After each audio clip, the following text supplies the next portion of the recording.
Hi, everybody. Welcome back to our study of James. It's a small lesson today, but it's a really important one as we talk about making plans. We're looking at James chapter 4, verses 13 through 17. And again, I'll remind you that this lesson comes from my little book, James, the Brother of Jesus Speaks. And in this book, I try to imagine James meeting with the early Christians in Jerusalem in an upper room during a time of persecution. And we'll cover all of the words of the little epistle of James. Today, boasting about tomorrow, James chapter 4, verses 13 through 17. It was getting late.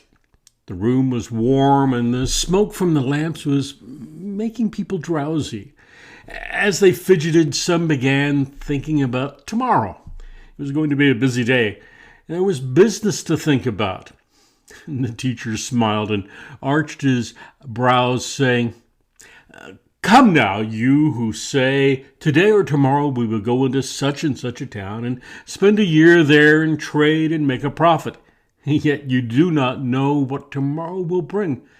What is your life? For you are a mist that appears for a little time and then vanishes.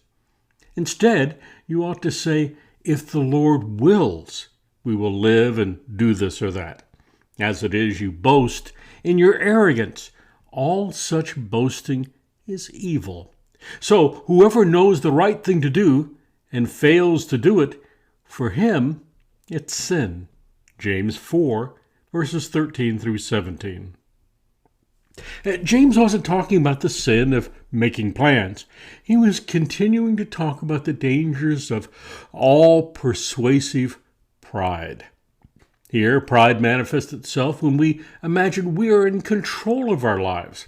The problem is even worse in our time than it was in James. People are putting their faith in technology. A new inoculation will immunize us against every disease. Our homes are climate controlled. A pilot and his crew are about to push away from the gate at Heathrow.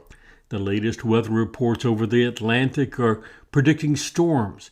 So the pilot double-checks his instruments and asks for the latest weather reports. 400 years before, another voyage was about to begin. The pilgrims were preparing to cross an uncertain ocean. Perhaps storms were waiting for them too, but they all got down on their knees and put their faith in God. That trust seems a little old-fashioned today.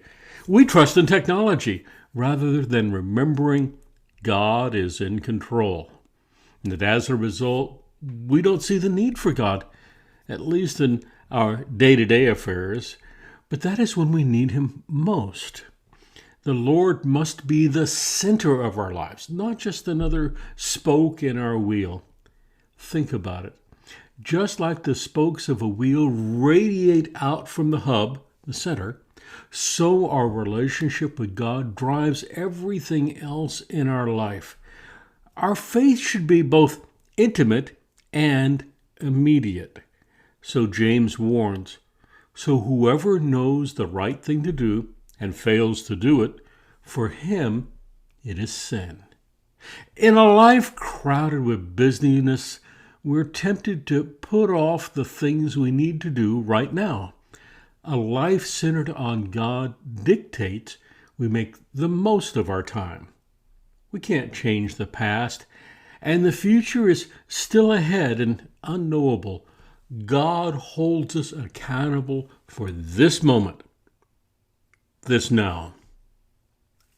Thank you for being with us this morning. Think about these things as you make your plans for the rest of this week.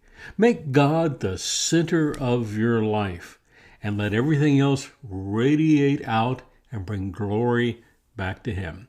God bless everyone. We'll see you in our next lesson.